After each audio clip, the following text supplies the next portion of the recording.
Hey everybody, Mark here, and I know I'm doing it vertical instead of horizontal. It's better horizontal, but I just look fat when it's horizontal. I don't know what the deal is. So I wanted to talk about Ronald and Nancy Reagan.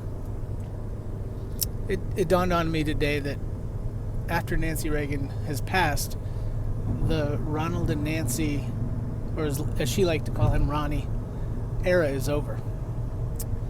A few weeks ago, I was talking with my oldest son, who lives out in Southern California. He's in his mid-20s, and he is supporting Bernie Sanders. And he said to me, Dad, it must be hard to see the Republican Party be like it is now when you and Mom grew up with Ronald Reagan. And it was such an insightful statement, quote, question. And it was true. I mean, we named our second child Reagan.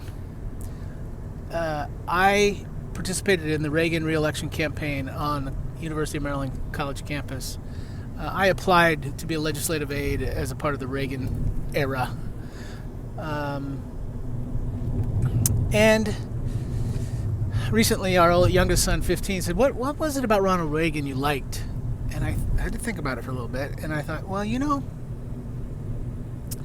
I think it was two things. One, he had this ability to cast a vision to a place I wanted to be.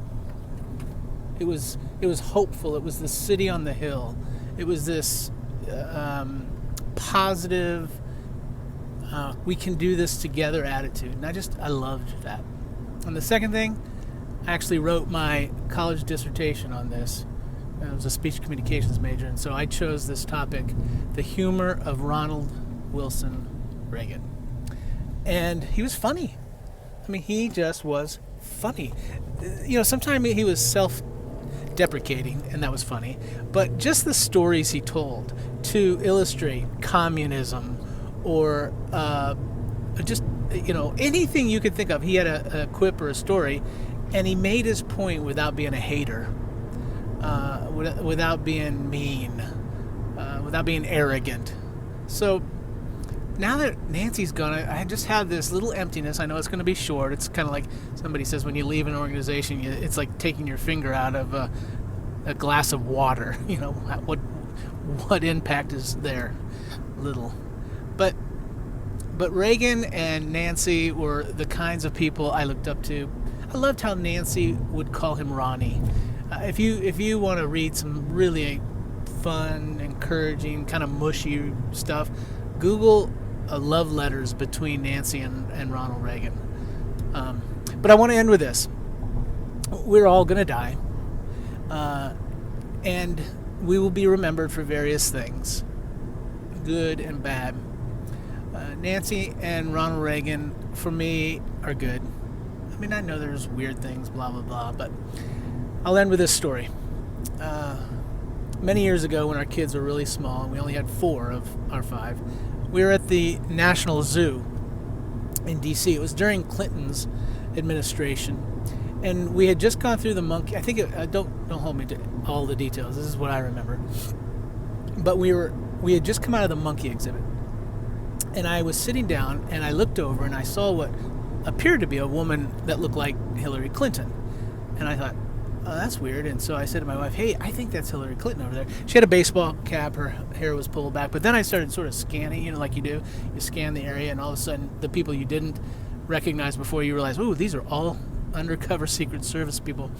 So I said, that's Hillary Clinton. I want to go introduce the kids. So I said, hey, sweetie, do you mind if I could just take, the boys over there, our 2 oldest boys? She was like, yeah, go for it. So I went over. I think one was like 7 or 8, and one was, 6, something.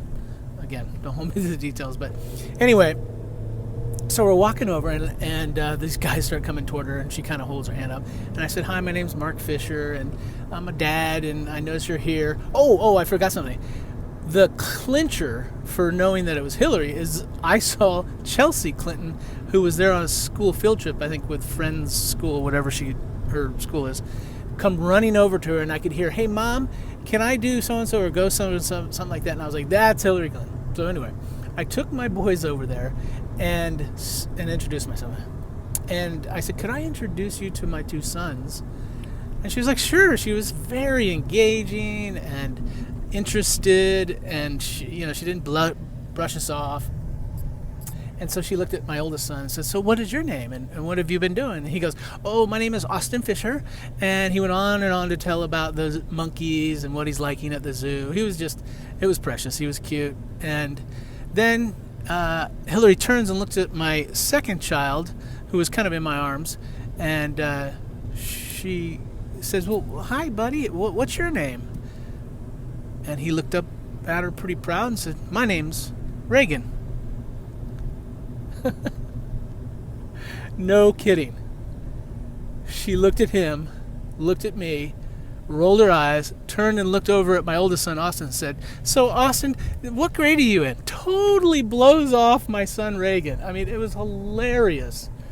Later that night, we were with my family, and I was telling them the story, and one of my brothers says, "I'm calling the Washington newspapers and telling them that story." And sure enough, a couple days later, I think it was the Washington Times, there was this article, "Hillary meets Reagan, dismisses him," and it tells that story. But I just was thinking about that today as I was thinking about the passing of an era. And I just thought I'd share that story with you. Grace and peace.